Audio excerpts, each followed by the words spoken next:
We see animals as individuals. We don't see them as objects to do with whatever we choose. We want animals to live free from suffering and free from unnecessary violence of human beings. And so, as should all human beings. Every conscious being on this planet deserves to live a life free of suffering and free of violence and free of oppression, free of confinement against their will. Hey, friends and listeners of the Switch for Good podcast. Yep, that's you. I have some really exciting news. Dotsie and I have started a Switch for Good podcast Facebook group. We created it so we can build a community of fans that will help us improve the show and deliver on the topics that you want to learn more about. So we want to hear what your favorite content is, what you want more of, and what you want less of. And if you like the length of the show, Dotsie and I are always talking about the length of the show, right, Dotsie? Yes. We want to tailor our show around the needs and desires of our incredible listeners, almost 500,000 of you. And it's really simple to join. Just go to our Switch for Good Facebook page. That's Switch, the number 4, and then Good. And then click on groups. And there we are, the Switch for Good podcast chat. You can post directly in the group, share ideas, talk to other listeners, and connect with like-minded folks. So go, run, join our Facebook group and tell us what you want.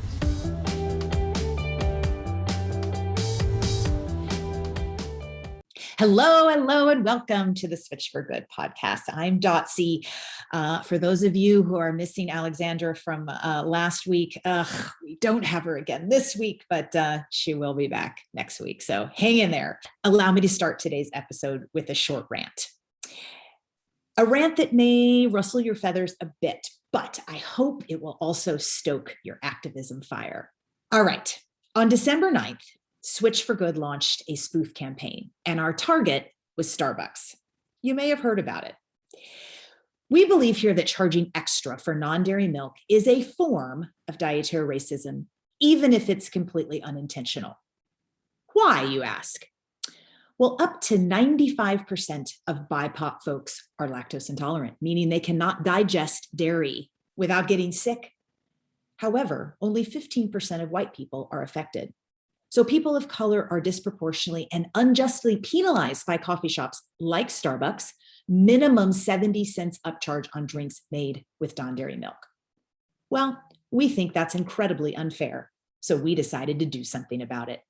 We partnered with the Yes Men, who have used humor and trickery since 1996 to highlight the corporate takeover of society, to bring attention to this issue. And we launched what we called the Justice Cup campaign. Spoofing Starbucks, we issued a press release announcing that the company was eliminating its non-dairy upcharge and instead charging more for drinks made with cow's milk.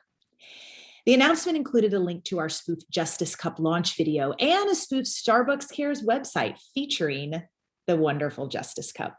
When we were confident Starbucks had seen the news, we followed up with a spoof denial. Finally, we issued a campaign reveal video claiming responsibility for the, quote, brand jacking and outlining our rationale.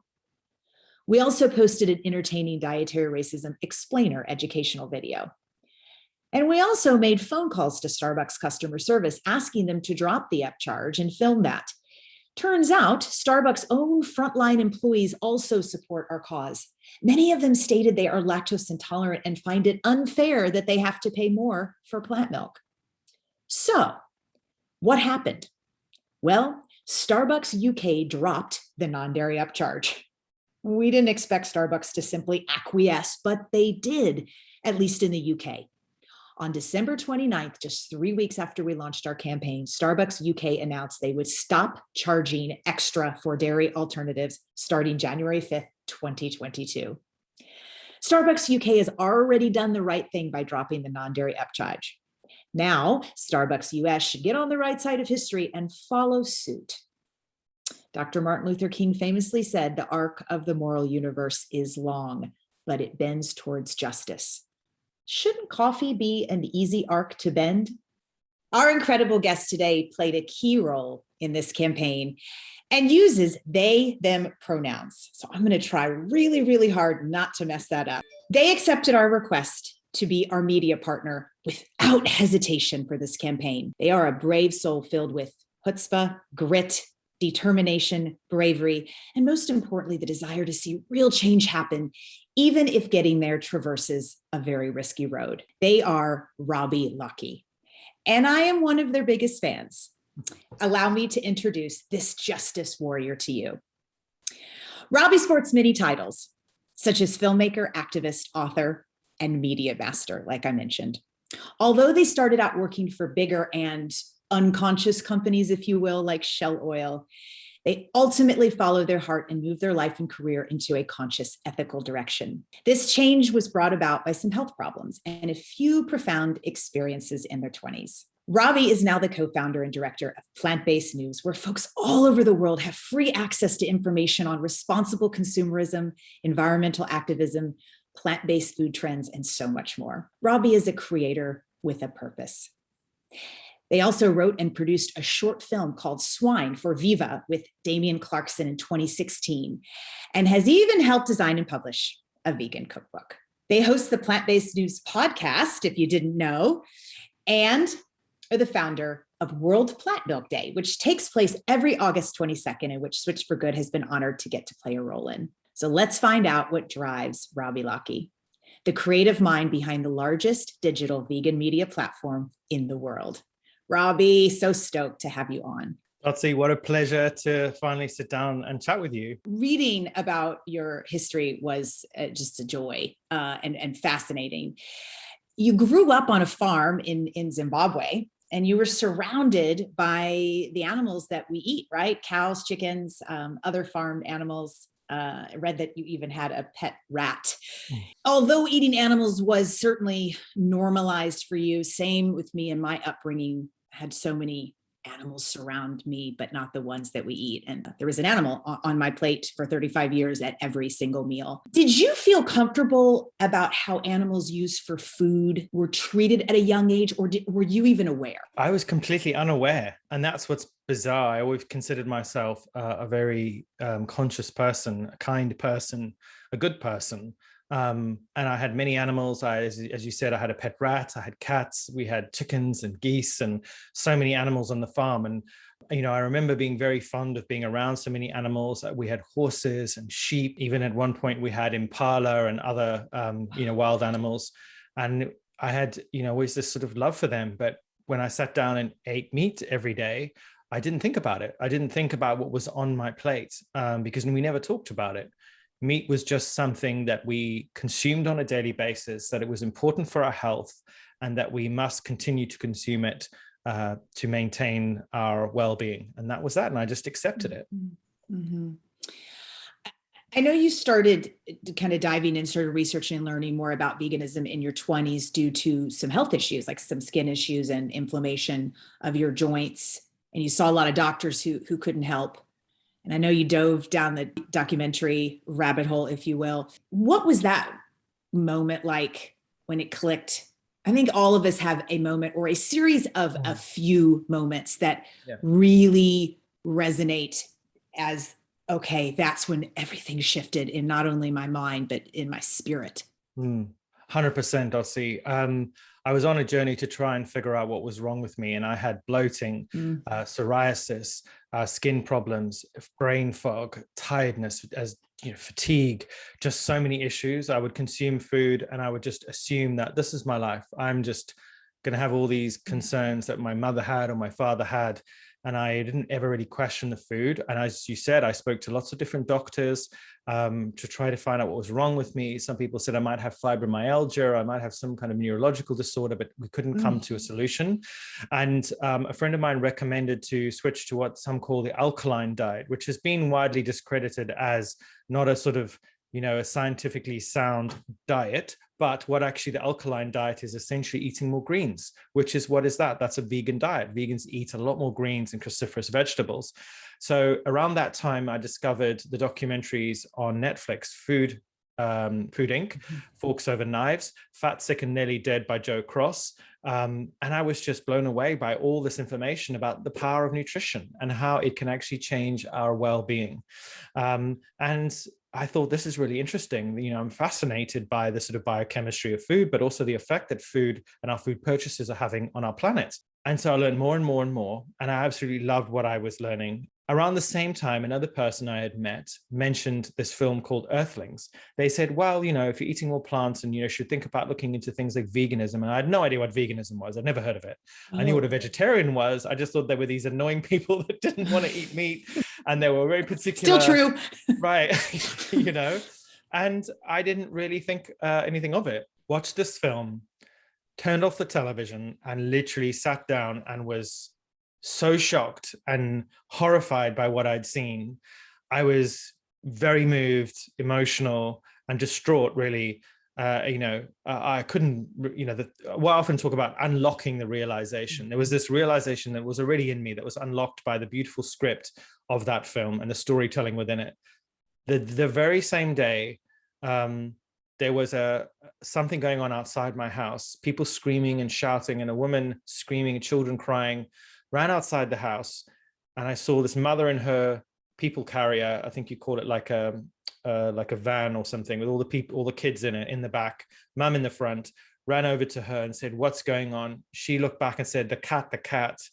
I said, "What do you mean?" She said, "Look back." And I went back up the little cul-de-sac where we live, and this beautiful white Persian cat that lived next door to us, who I was very familiar with, was lying on the tarmac in a pool of ruby red blood, flapping around, its beautiful white fur covered in blood. And I went over to them and grabbed them. And as they say, when an animal's suffering, you should put it out of its misery. You should take its life, because that animal is suffering and it shouldn't suffer. That suffering is wrong, right? We're taught that. I couldn't do it. I couldn't break the neck of the animal. And I'd just seen this film. And I thought to myself, I'm consuming animals and paying other people to kill animals for me, yet I cannot even compassionately take the life. If you could do that, I don't believe you can, but take the life of someone, not something, someone that is suffering. And the cat died in my hands, in my arms. I had this sort of spiritual moment. I looked down at the cat, and the cat looked up at me. And the cat, had my eyes, my hair, my blood. Our blood is the same. We have lungs and livers and kidneys and stomachs and nervous systems. They're mammals like us. And I had that connection with the animal. And I realized I no longer wanted to play a role in the suffering of animals, and that I would dedicate the rest of my life to educating as many people as possible about the vegan lifestyle and how important it was, and how compassion is the lifeblood of our humanity. And that's something I live my life by. I even wear Kuan Yin, who's the goddess of compassion, around my neck every day to remind me of the work that I do. And that was the moment I became a vegan. That's quite a 12 hours or 10 or 7 or whatever that might have been, from Earthlings to literally traversing right outside. You talk certainly a lot about spirituality and spiritual connection. I know you were raised Christian, as I was, and then turned to Buddhism, but was still turned off with the disconnection of their ethos being non-harm, and then eating animals 3 times a day. Yeah. What sort of spiritual connection or realization did you have while looking into that cat's eyes? Not only what you describe, certainly, as that animals are like us, right? They've got blood, they're like us. But from a spiritual standpoint, you went vegan on the spot after that, in that moment. Spiritually speaking, what was happening inside of you? The realization that causing harm consciously is wrong. That when we make choices in the food that we consume on a daily basis consciously, 3 times a day, we are consciously consuming animal products that cause direct harm or indirect harm to countless animals, and that we have the power to make that choice to alleviate that suffering. And if we can do it, why shouldn't we, or why can't we? That was what went through my head. All the Buddhist teachings that I'd been experiencing over the years before were all about this stuff, all about compassion, about altruism, about kindness, about how we should live a life of ahimsa, of non-harm, that we as human beings are imbued with infinite amounts of compassion and courage and wisdom within us, every single human being that's born. But we have to have the right kind of conditions for that compassion to blossom. And many human beings aren't allowed that experience. They aren't allowed the self-actualization because many human beings on this planet are just trying to survive. And so they aren't given the opportunity to live our true selves, which I believe are beings of compassion, of kindness and humanity. That's who we are. And that's all went through my mind. It obviously sounds like a lot, but it was a lot that led up to that point, that awakening, studying Buddhist teachings about compassion and the importance of compassion, which is to me directly related into happiness. That ultimately all humanity wants. People want to be happy, they want to be fed, they want to be listened to, and if we live compassionate lives, it's a central part of that. So many people listening to this podcast are most likely probably plant-based or vegan or thinking about going vegan. And so maybe they have begun to make that connection that you're speaking of. And maybe they're charting that course that we all go on, which is the moment you realize almost everyone that you love has not made that connection. Yeah. Or almost worse for us, they have and they don't take action, which is, it's almost more than a vegan can handle, for me anyway. Sometimes I use this podcast as a therapy session. So I want to paint a picture, and I want to ask your opinion, and also maybe some of the actions that you've taken spiritually for yourself to be able to just sort of handle the world out there and just try to make some sense of it all. I have a sister. It's just the two of us. Wonderful family, wonderful sister. And my sister is mostly vegan, but her kids aren't. When I go to visit her, you open the refrigerator and it looks like a dairy refrigerator. Recently, I rarely send them things, right? Because it's like, okay, I want them to want to hang out with me when I come visit. I rarely send them things. But recently, my wonderful podcast partner, who we're missing today, Alexandra, also is her side hustle for free, of course, is undercover investigations. So she recently did one at a dairy farm, and it was a calf farm specifically. And it came out about 2-3 weeks ago. I don't know if you saw it. One of the most profound aspects of it, though, it's not intensely brutal. It is watchable, but it's freaking horrible because the reality of it is freaking horrible.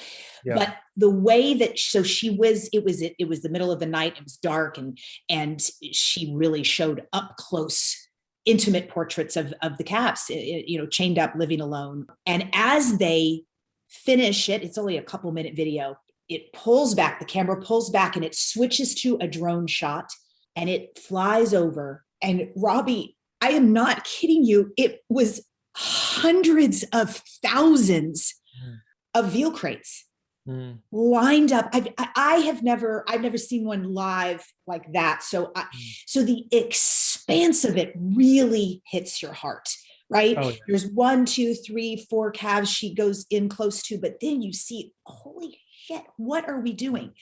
So we send this to mom, dad, and sister, and sister is so supportive, and she writes back so lovingly.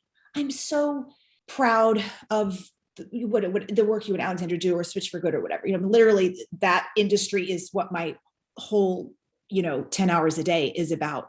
And I just can't figure out how the connection, or maybe the lack of, has not turned into some kind of action. Is it that it doesn't matter? Or is it that it's too much? Is it that sometimes I wonder, people got a lot of stuff on their plates. Oh, yeah. And there's only so much they can really deal with and care about. You have extensive experience with this, not only in your own life, but in running plant-based news. I can only imagine the emails you get on a daily basis. What is a bleeding heart vegan to do? Because I want to talk to the people who maybe have broken up with their families, but miss them. And what can we learn? It's a really big question. And I think it very much depends on the people and their stage of their awakening. I mentioned earlier, unlocking a realization. Your sister knows intrinsically. She knows the suffering that those animals endure and experience at the hands of the dairy farms. I'm sure you've talked to her about these things. So that realization is in there. but it's going to take time for that realization to awaken to the point where she's willing to make that change. As you know, my father grew up on farms, ate meat 3 times a day, regular barbecues. He was a farmer. I would never have dreamt in a million years that my dad would ever go vegan. He's 62. I went home one weekend. I arrived back in South Africa one weekend for a few weeks, and he said to me, "I'm vegan now." And I said, "No, you're not." And he said, "Yes, I am." And I said, "No, you're not." He said, "I am. I'm so vegan. I talk to the ants." And I said, "You're not vegan." He's like, "I am. I did veganuary in January, and your mum and I have decided that we're going to be vegan at 60 years old." And I was absolutely blown away, because in the beginning, I was a lot like that. I was frustrated. I couldn't believe that they wouldn't listen, that there was so much suffering in the animal kingdom because at the hands of humanity. How can people just not see what we are doing as a species? It kept me up at night and filled me with rage and anger. I was so distraught. And someone said to me once, do not surrender to despair. We are living in a world that is and has always been filled with suffering. We are living in a time where humanity has completely proliferated across the planet. Wild animals make up less than 4% of the biomass. It's now a planet of humans, cows, chickens, pigs, and various other farmed animals. And the biodiversity of our world is shrinking rapidly to the point where our children's children, there will be no wild animals. And that is sad. And that is obviously devastating. But, humanity is a runaway train. That is what we are. I've often said, and some people don't like it, but I do believe that Homo sapiens sapiens, which is us, and a species of great ape, we should be reclassified as an invasive parasitic species. We are. We have appeared on this planet, evolved on this planet, and we have got to the point where we are behaving in a parasitic way. But going back to what I said earlier, that human beings as a whole, we are capable of so much more. We are capable of being gardeners and creators and bringers of life to this planet. So ultimately, the message is we can't give up on our friends and family, but we can't force people into these realizations. I kind of let go of my mum and dad for a few years, and I just kept sending them great vegan recipes. I kept sending my mum loads of vegan magazines. I kept adding my dad to vegan Facebook groups and sending him inspiring vegan athletes. And I just kept, gently sending things to inspire them more and more and more. And then eventually they gave veganuary a try. My dad's cholesterol was at number 9 or something. I don't know the numbers, but 9, which was terrible, really, really bad. He was on statins and everything. His cholesterol is at a 3 now. He's not on his medication anymore. His doctor was like, "This is a miracle. What have you done? Keep doing it." The message is just don't give up. Sometimes it takes a year, sometimes it takes 5, sometimes it might take 10. But every single person out there who's trying to encourage their friends and family to make a change. It's a slow and gradual process for some, and others it's quick and instant. But every single conversation, every link that you send, every film that you send, it's not wasted. That we are chipping away at that realization in our friends and family. And with time and with love and compassion, we can only hope and pray that they will see the world the way we do. It is so much of what you just said at the love and compassion part, because the other way isn't very helpful. And it makes them freeze. And I have had the same experience with my parents at 65. They're 75, and so maybe more like 67, and they went vegan, and they're 99%. They don't like to turn off their friends if their friends make something. Yeah. They won't eat meat, but they'll, here we go again. If there's cheese in the salad, they don't, piss off their 75-year-old Southern friends. But same thing in their journey. And one thing I've learned too is, as you're charting that course with somebody that you care deeply about, sometimes when I'm home in Kentucky, if there's something that's served at the table that's covered in breast milk, sometimes I am okay, and sometimes I'm not. It's we're vibrant beings, right? So some days it hits you and some days it doesn't. And when it does, sometimes I even have to excuse myself for a little while. And I have even gone up to the closet and had a good cry and come back down. So just allowing yourself to not shut off, but feel those feelings too, because I think one of the things that draws us back from people is we don't want to keep experiencing it and then feeling that awful feeling that we feel when we have to shut it off and pretend like everything's fine. Yeah. So go feel it. Go up to the closet, go feel it, move through it, call a vegan friend, done that, and then come back down and keep loving and keep giving. Expressing ourselves is so important, because I think if we hold on to anger, it makes us misanthropic. You know, misanthropy is not something we want to feel as a species or as a person. We are human. And that if we move into a space where we are hating our own species, that's going to trigger mental health problems like depression and anxiety. We don't live in a perfect world. We live in a very imperfect world. In fact, there's many things wrong with it, but there's also a lot of beauty as well. You know, people often ask me, what keeps you hopeful? And for me, it's these kind of conversations where I am working with other people such as yourself. We've never met, but we've known each other a long time. And you said 10 hours a day. You know, I'm the same. I live and breathe this work, and I have done for 5+ years, every single day without fail, even when I'm on holiday. And people are like, you need to slow down, you're going to burn out. I'm like, I've burned out twice already. Yeah. Oh, I'm burned out. This is what that looks like. But this is important work. I really believe in it. You know, when I did the trip across, the class and I went to PCRM, Physicians Committee for Responsible Medicine, the conference. We went there, interviewed all the plant-based doctors in the early days of PBN, and we drove up through New York State to Ithaca and interviewed Dr. Caldwell Esselstyn and Dr. Greger and all the sort of all the amazing plant-based doctors. And after that, I realized this is the right thing to be doing, because before that, I was concerned. Have I joined a cult? Is this some kind of food cult? Is veganism just, a bunch of crazies? I wasn't sure, Am I teaching people a way to eat that could risk their health? I was worried that, this was some kind of fad that might be problematic for people's health. But after speaking to all those doctors, and, spending all that time in front of scientists and professionals who really have been teaching this way of eating and living for 30+ years or more, I was absolutely certain that this is the ideal way for humans to live and eat and thrive. And I was resolute after that. That must have been an extraordinary journey. I remember you guys, I either remember you doing it or you telling me about doing it, but just getting to one after another, nothing could be more resounding probably for you. Incredible. And they all work around the clock. Barnard, Greger, constant. All the various different nutritionists and dietitians who really believe that this is a life-saving way of living, not just for the animals, but for us as well. The leading causes of chronic disease in the West is diet related. There was an article in the Metro, which is like a popular newspaper here in London this last week, that said that the NHS, the National Health Service, could save like £10 billion if most people in this country switch to a plant-based diet. Don't quote me on that. It's like billions and billions of pounds, but it was just, it just makes sense, doesn't it?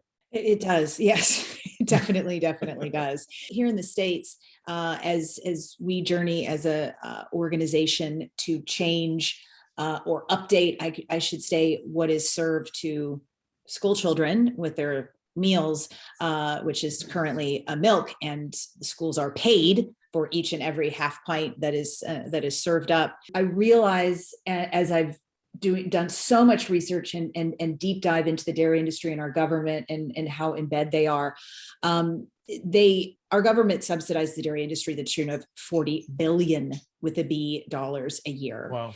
And I've just learned after a bigger deep dive recently that with the school lunch program, they are reimbursed with a meal that serves milk. So it's very difficult to find the difference of the cost of the meal and then the milk by itself. But we did find out that 39% of the milk that's served in schools here, the cow's milk that's served in schools here, is dumped. And I thought, way to go, government. Wall Street would be really impressed with that this much money. I mean, it's the school lunch program, the meals are to the tune of around 10 billion. 40% is wasted, is thrown away. It is criminal. And for all that resource, because obviously for every liter of milk that you have to produce, it's 1,000 liters of fresh water. Right. I don't know what that is if you use liters there, but it's just 1,000 times more water, fresh water, that we could be putting on plants to feed humans, or nourishing the environment. It's what an incredible waste of money, time, resources, and of course the lives of mother animals, female animals, cows. Say, mothers, not milk machines. They suffer at the hands of this industry, and it's almost as if all that milk and that suffering is for nothing, and it's just going down the drains. It's abhorrent to me, really. It is. Yeah. You have an interesting story, a great story. You were working, as we mentioned in the intro, for bigger and more unethical brands early in your digital marketing career. And on another podcast, you shared kind of a aha moment when you realized that you needed to be promoting more ethical and conscious companies and choices. Will you tell the story of when you were sitting with around the table at Coca-Cola?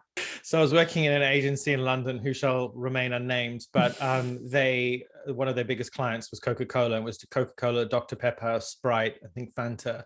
And this exec was sitting around the table kind of talking about figures and numbers, and I'm a designer, creative, and I was just sort of snoozing and drowning, dozing off when they were going on about performance. And then he slammed his fist on the table and said, "We've got to get kids drinking more soda," or something like that. And I just sort of was really taken aback by what he said. I was there helping create digital campaigns for these brands. And I was utterly horrified. And I thought to myself, what the hell am I doing? Like, why am I working in an industry that is peddling sugared water to children, essentially? I don't want to be part of this problem anymore. And just by a twist of fate, things didn't work out at that company. And I went to work at Jamie Oliver. And I worked full-time as a digital creative for Jamie Oliver. That was the beginning of my ethical journey, because Jamie is very passionate about, he's not vegan, but he's very passionate about doing the right thing, in the sense of getting kids eating better food, trying to reduce our carbon footprint. He's producing and doing a lot more meat-free meals and trying to encourage people to eat less meat. But he was always a very forward-thinking person, and that experience led me to where I am today. I learned a lot working there. I saw an old ad from the 50s, the early 50s recently, and it was like a mom with her kid. It was, sketched out like those ads used to be. Yeah. And it was an ad for Coca-Cola to get, and the kid looked like it was about 2. I mean, it wasn't a teenager. And the ad said, your kids will be more socially active and accepted if they drink Coca-Cola. Wow. And it's like, that's what's happening today with dairy. Yeah. I mean, it's horrifying, because it's horrifying, but that's what we're doing. Just slide in another. The marketing and advertising drink. industry is, an insidious kind of powerful system of mostly men, because they are the ones often that are at the top of all these companies, pushing a greedy capitalist narrative that really wants people to consume at all costs. The tobacco industry, their tactics are the same tactics that the meat industry use, that the dairy industry uses, that the sugary drinks, pop soda industry uses. As was the famous leaked memo from the tobacco industry, doubt is our product. When people feel doubtful about their food choices, they stick to the status quo. They maintain the same diets, the same patterns, the same lifestyles. And that it's particularly bad in the USA. They have this organization called the Center for Consumer Freedom, run and organized by a guy called Rick Berman and his group of marketing execs who are doing essentially what plant-based news is doing, but on the other side of the conversation. They are paid by meat industry, the dairy industry, to write and create content that tries to destabilize confidence in vegan meat, in plant-based milks, in vegan charities like PETA and various other organizations. And they regularly put out billboards, TV ads, magazine ads, newspaper articles, websites, microsites like PETA Kills, designed to particularly and using the power of advertising and persuasion to convince people to eat that's not good, that vegan meats are toxic and dangerous, and that plant-based milks are full of junk for your children, that you should be afraid of plant-based milks because they're unhealthy and they're full of sugar, and just so much misinformation. And again, doubt is our product. And that's how these media companies work. And they have very deep pockets. Well, the meat industry, the dairy industry have very deep pockets, and they can pay for these organizations to continue to push and peddle material and media that continues to keep people eating and consuming and buying the products that they've always bought for generations. And this is who we're fighting against. And this is the David and Goliath situation. We are, a small group of people, and the vegan and activist community are even smaller. This is what we're up against. But I think once we educate people about the power of advertising and media, and how advertising and media is essentially hypnotizing us as children, it starts young on the TV. Put your kids in front of the TV and Sunday afternoon TV and all those ads for junk food and all this stuff. It all begins there. And you get them while they're young, and they're like, McDonald's. Why do they love McDonald's so much? Because it's been programmed into their psyche from childhood. And that's why they love it. So it's insidious as hell. And I'm glad I'm no longer a part of it. Jeez, I know. It really is true. They don't have to convince us it's good. They just have to convince us to have doubt in the other. They always seem to do a good job. They have a lot of money to get people to do this good job of peddling their doubt. But it's such a wild experience with, vegan meats sometimes, where it's like, what's in it is the question, you know what I mean? And obviously, well, have you looked at what's in your beef burger, first of all? But what are we? Well, beets, pea protein, coconut oil, what are you expecting to find? Cyanide? Interestingly, they use the chemical names of things rather than like the conventional and common names. So rather than coconut oil, they'll give it some like the scientific Latin name or something. And like sodium chloride is salt, right? But rather than saying salt, they say sodium chloride, or rather than saying chalk, it'll be like calcium carbonate and all these kind of things. Chalk is a natural thing. You can find it in the ground. Instead of saying vitamin C, they'll say ascorbic acid, or all these different like chemical sounding names. Everything is chemicals in it. A peach has about 29 different chemicals you've never heard of in it naturally. Chemicals are natural, right?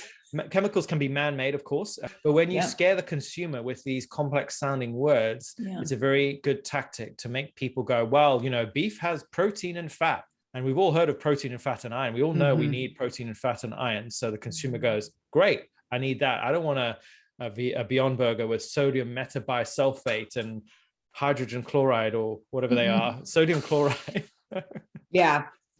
No, that's spot on. Thanks for adding that, because it's true. And it really, the first word turns people off, and then they continue, but it's that I knew that stuff couldn't be good for you, and then it's just off and running. But so shortly or somewhat thereafter the Coca-Cola meeting, you started your own studio, I guess, if you will, to help promote more ethical and conscious choices and brands, and you eventually met Klaus Mitchell, with whom you turned the YouTube plant-based news channel into a website. Tell me about that time, about 5 years ago. What was missing in the media and society that drove you to expand plant-based news to how people know it today? What was missing? I think it's just all the interconnected nature of content and social platforms. The YouTube channel, which Klaus started in early 2015, we met, I think, at the end of 2015, early 2016, was very much focused on video content. And the process was about interconnecting everything. I've always loved social media from the first time I discovered it. I had a horrific addiction to social media because I was on it all the time. And I realized, how can I turn my addiction for social media into something positive? If I'm going to be on this tool and in these tools all day, every day, I may as well be doing something positive and enriching in some way. So I realized that I need to find ways to connect everything. I was looking at platforms like Unilads and those kind of things that had been around for a while, and they were curating a lot of content on social media, and they were creating original content as well, like short videos and that kind of stuff. And I thought, we can do this. We can we can create vegan content on a regular basis and deliver vegan news and media on a daily basis across all social platforms, and sort of tell stories and build a narrative around the lifestyle, whether it's nutrition, health, fashion, fitness, whatever it is. We want to be there telling that story. And the more we did, the bigger it grew. The more it grew, the more we did. And so here we are today. I absolutely love everything you guys do. It's interesting hearing you say that you had a horrific addiction to social media. And obviously we know it can be a fantastic tool. I've never leaned into it much. For some reason, for me, I don't know if it's just my generation. I didn't grow up on it. And so I will literally just go days with not thinking about it. And I'll forget to go, and I beat myself up for a long time because it was like, okay, Dotsie, this is a tool that you can use. But you also, I think it's so important to listen to the beat of your drum and what makes you feel most powerful in your activism. For me, it's my organization. And so I finally just let myself off the hook with beating myself up about, I have to go to a post all the time. Now I'm barely active at all. I might find some kind of happy medium, but so many people, I think, just feel that the pull of addiction, or that they have to do it to stay relevant, or they have to do it. And if they're not, they are leaving the animals behind. Right. That's kind of, I told myself that rhetoric for a while. Where's the balance for people, and for you especially, because you best? The balance. It's a really good question. That's something I'm very good at. Yeah. Balance. Yeah. I think it really depends again on the person. For me, I'm the same as you. I put a lot of pressure on myself to be doing more personally, to be doing more across the board with everything, really. And overloading myself with too much pressure. And I think everyone's like that, or at least most people are. They put too much pressure on themselves. Ultimately, what I just remember is that, Instagram or social media or TikTok or whatever, it's your space. It's your space to do and say whatever you choose. And if you want to do recipes, do recipes. If you want to do stories, do stories. If you only want to come on and do lives, just do lives. But I think pick one thing that you actually enjoy doing, and then just repeat. I love telling stories. I love interviewing people. I love, kind of sharing the news and talking about innovation. And I enjoy that. So it's never a chore. So whenever anyone wants to get on a live with me or do an interview or create content around a particular subject or curate cute cat videos, you'll see a lot of cats on my personal Instagram. For me, that's a pleasure. I love watching funny cat videos on Instagram. So I just download them, reshare them, because I want to just, keep people engaged on my profile, but also let people know that I'm still here, and that this is just really simple, easy content for me to there's an app on my phone called Repost, copy the link, repost, reshare, tag the person. A lot of the time people are very appreciative of you sharing their content. It's just nice and easy content for me to keep my page ticking over. Occasionally I might see something, or I'll take something from our main page and republish it. And I try to do more Instagram stories talking about the products that I love and the events that I go to, or the things that I do.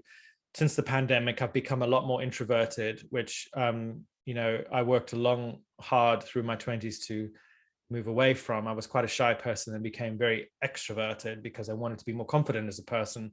And the pandemic kind of took me back, but it's a work in progress. And I would just say that, don't be so hard on yourself, that when you share content on your social media, do it for you. Don't do it for anyone else. Like, find pleasure in it. Go out into your garden and, put your phone down and, tell people about your day, and don't create content expecting people to watch. Do it because you genuinely believe in what you're doing.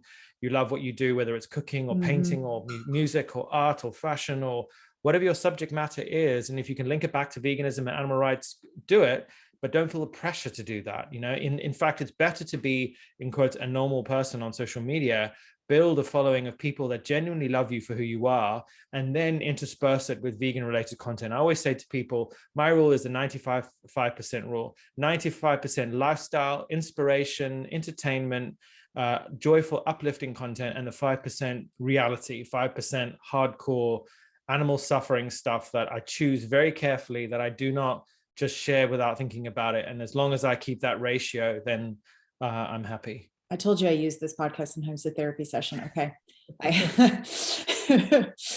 So sort of switching gears, but not totally. But I really want to get into this. You produced the film Swine for Viva, and I think it was in 2016. Yep.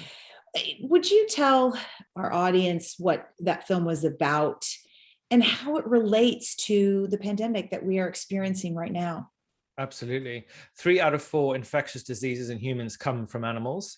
The 1918 Spanish flu killed 55 million people, and we didn't even have air travel back then. That should scare people. We are farming in a way that is breeding superbugs, parasites, viruses, bacterium, who knows, in these environments where there is no social distancing. Animals cannot socially distance, right? Mm-hmm. They are living on top of each other, nose to bum, beak to bum, daily, in and day out and day out. This is their lives. Urine, feces, blood, just all mixing together. And then we have wet markets where all different types of species that are often never naturally near each other, all living on top of each other, being chopped up into pieces, whilst urine, blood, feces, all these things all mixing together. And these viruses and parasites and bacterium are all intermingling. And there's nothing more useful to life for these kind of things to all intermingle, because then you get variety, right? That's where things create mutations. The film Swine is about antimicrobial resistance. Now, what a lot of people don't realize about antibiotics is that most antibiotics that are given out, whether it's in the United States, UK, or anywhere else, are given to farmed animals. They're given to farm animals under the guise of disease prevention, when in fact, what most people don't realize is that antibiotics are given to farmed animals to make them grow faster. In the UK, it's illegal. And I don't know where, it's probably illegal in some states in the US, but some farmers use them under the guise of disease prevention because of the way animals are living under these cramped conditions and disgusting conditions. So they give them antibiotics, pump them full of antibiotics, cows, chickens, pigs, to keep them disease-free and in a sort of artificial way. But what's happening is that viruses, bacterium that are in animals are becoming resistant to these antibiotics. And the superbugs like MRSA is becoming more and more a risk for human beings. And we have very limited antibiotics in the world, right? Antibiotics are not a financial imperative to pharmaceutical companies because they don't make pharmaceutical companies money.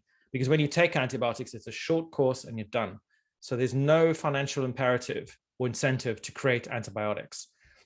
They're becoming less and less effective because there are more and more bugs coming out that are resistant to these bacterium.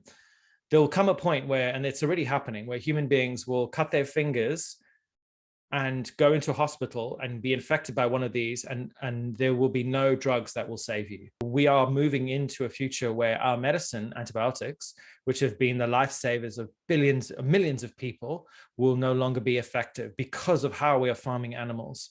It is a very scary time for medicine. And in fact, there's a film by Keegan Kuhn coming out soon called The End of Medicine, which talks about this subject in more detail, because Swine is a short film. But I really recommend listeners to check out the film, The End of Medicine. It'll be coming out soon. So do Google it, and maybe you can pop it in the show notes if that's possible. We'll definitely do that. And where can people watch Swine? You can watch Swine on YouTube. It is a short film created by myself and Viva and Damien Clarkson, as you said. It's a kind of deep dive into the problem with antibiotic resistance and what it means for humanity. There's a funny kind of intro, not funny, but a bit of a dark intro where we recreated the title sequence of Dawn of the Dead, which is like the zombie movie. So the sound effect and the music and all the sort of credits and everything, it actually features former vegan Timothy Sheaf as the main character, who's an undercover journalist going to kind of investigate mutant pigs on farms that are kind of breaking out with these like weird behaviors and stuff. So it's kind of a bit off the wall, but it goes into a more serious tone, which is like, mutant pigs might not be happening anytime soon, but antimicrobial resistance is a real threat to us as people. And it's kind of not being discussed enough. And most people know nothing about it. Yeah. And it's probably not that far off. I mean, yeah. It's given the work that you do at Plant-Based News and are, plugged into so much news and awareness from around the world. Is anyone, any government, maybe any leaders in any country, because it sure as hell isn't happening here in the States, talking about root cause for specifically COVID-19, but pandemics in general? Here, all that's on the news right now is January 6th, what happened at the Capitol, and all they talk about is the root cause on some of the news stations. Others, they don't want to even venture to discuss the root cause. But we do not mention the root cause here in the United States. And it is just so, it's always mind-blowing if you have something that is of this magnitude and all we're talking about is what to do about it and not how it ever happened. You mean the root cause of COVID-19? Yeah, exactly. I mean, look at the climate crisis, or what I'm now calling the nature crisis. My new friend, Matthew Schreibman, who's the co-founder of Aim High Earth. Please do check out Aim High Earth, incredible environmental advocacy group. He's talking about the nature crisis. So nature is in crisis. Yes, the weather is important and the climate is important because it affects all of us, but nature is in crisis. I think that it's all about how we frame the conversation. I think that people feel, as you said earlier in the podcast, overwhelmed. It's an existential crisis. It's outside, it's over there. COVID-19's become very close to us. It's, 1 in 15 people now in the UK have COVID-19.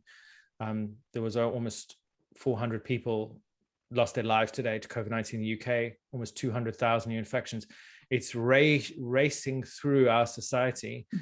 And we're not talking about the cause. We're not talking about the root cause of the climate crisis or the nature crisis either. And ultimately, at the end of the day, Dotsie, I think human beings are very good at denial. We're very good at denying the realities that are right in front of us. And that's the problem with our species. And I do believe it ultimately will be our undoing. But, that's not to say that we will be extinct in total. Like, I think our species won't be gone forever in any time, in the short to long-term future. But I think that if we continue along this path and we continue with such a sort of kind of backward mindset really about who we are and the effect that we're having, there is no future for humanity on this planet, and there was no future for any life on this planet for that matter. So I think that's why our work as sort of challenging and as frustrating as it may seem is so important, because we need more people to wake up and realize that every single choice that they make, or karma as the Buddhists might call it, cause and effect is going on every single day. Everything that we buy, everything that we consume is having an effect, and that we have every one of us has got to start taking responsibility for all our actions, because time is running out. Yeah, it sure is. I'm going to do one last gear shift because I just don't want to miss this subject. And then we promise we'll finish with some last vegan bits. But I want to talk about non-binary, you using the pronouns they, them, and how you felt growing up and still not exceedingly male or female. And then now you said this is a somewhat fresh new approach for you, changing your pronouns, and there's so much to learn here. There's a whole show here, and maybe we'll do that. But just walk me through that feeling. Sure. That feeling that you had and you have on a daily basis. And then I want to traverse into how that relates to animals who we call it most of the time. It's. So I think it's important to first establish what is sex and what is gender. When we are born, we're assigned sex, male or female. And that's often done by a doctor really just glancing at our bodies. If we've got a penis, we're assigned male. If we've got a vagina, we're assigned female. A lot of people are in between. Intersex people are sometimes born with both genitalia. And in the old days, the doctors might snip off or chop off organs of the child without really understanding the gender or sex of the child, because obviously chromosomes play a big role in who we are as people. There's a reason why men have breasts and nipples, right? I don't feed children, but when I was in the womb, the chromosomes were doing their thing, and before they could remove the breasts, when I was forming in the womb, the breasts had already formed, because human beings ultimately start out as female. Yeah. The fetus starts out as female, and then the chromosomes kick in, the ovaries become testes. The human body is a blend of male and female, and depending on our chromosomes, the chromosomes tell the body when we're forming in the womb to go that way or that way. And there's some people in the middle, intersex people, but there are also aspects of us as well as people, how we see ourselves, how we identify, who we're attracted to, which is our sexuality. And you could say that's a sort of like biological programming that we have, that we inherit in our DNA. Some people say, is it nature? Is it nurture? It could be a combination of both. But ultimately, when I was born, I was ascribed male sex because of the way my body was shaped. And I grew up as a child in a world that presented me two options in gender, male or female. Men behave like this, they talk like this, they look like this, they walk like this, they move like this, they have these jobs, and they behave in this way. And men will marry a woman, and men will have children, and men will get married and have this particular life with the white picket fence and all this sort of thing. Women will do this. Women will be nurses. Women will be teachers. Women will be this. This gender binary construct created by our Western society is a sort of archetype built on a facade that men live here and women live here, and that there's no one in between, and you must fit into these two categories. Most human beings don't fit neatly in those two categories. Some women are a little more masculine, some men are a little more feminine. But our society teaches us and tells us that men are feminine. Any femininity in men must be stamped out. Any crying, any emotion, any softness in males, in humans, must be stamped out. It's weak, it's whatever. It's not acceptable. And in women are to be emotional, they're allowed to be nourishing and nurturing, and men are not allowed to be that. Boys are not allowed to have dolls. Boys play with guns. Boys play with weapons. Boys are tough. Boys are strong. Boys are, impervious to emotion.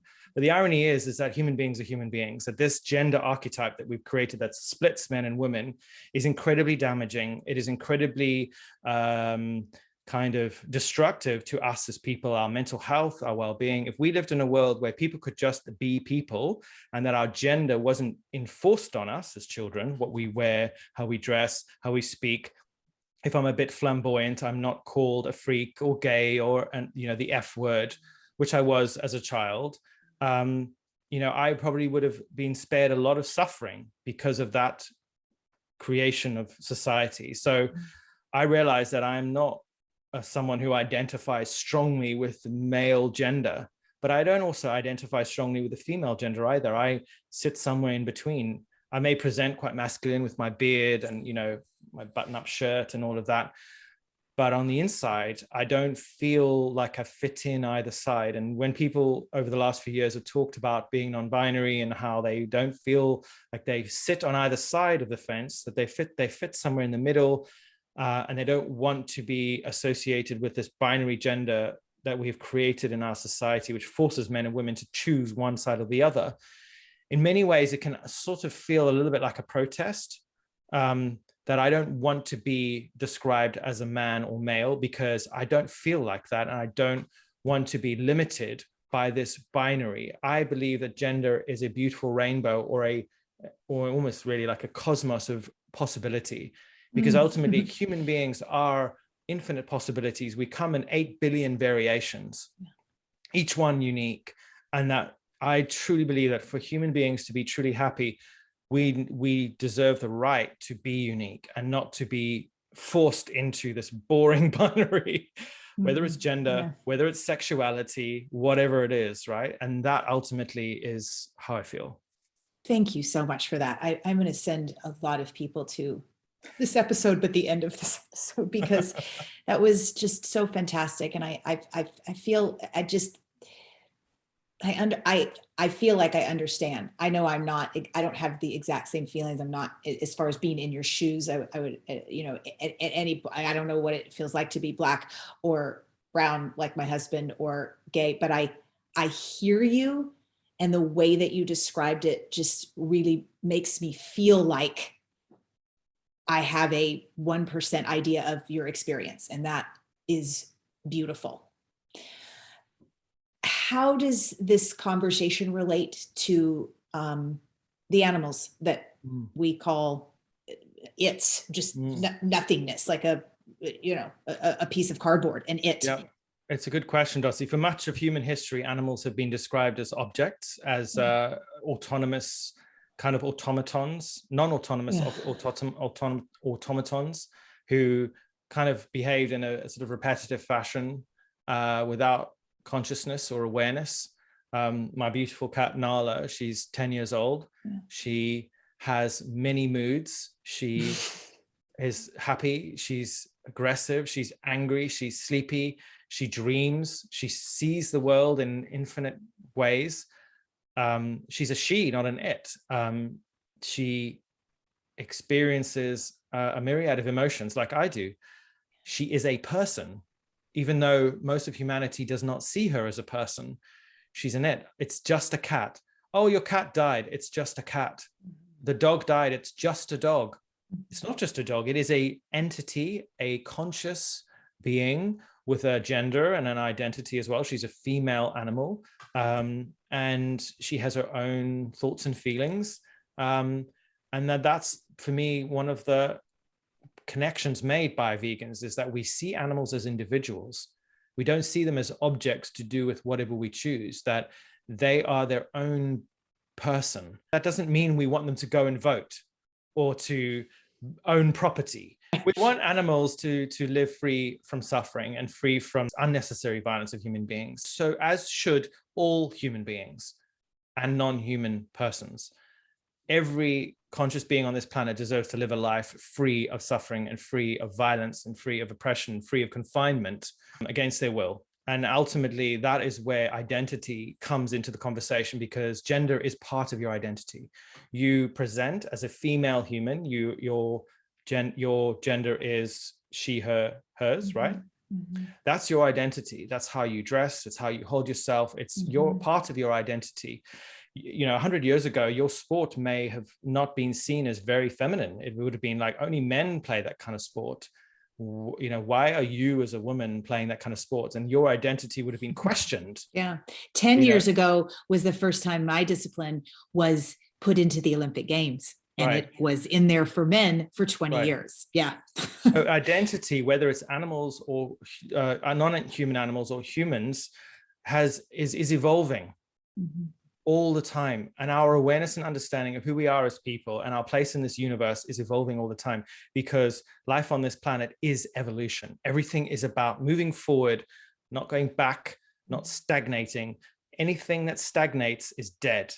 Any consciousness, any civilization, any language, any culture that stagnates is dead. Any religion that stagnates is dead. It's important that things progress and evolve. Language, identity, humanity, all of it needs to move forward, because ultimately survival on this planet is about adapting and being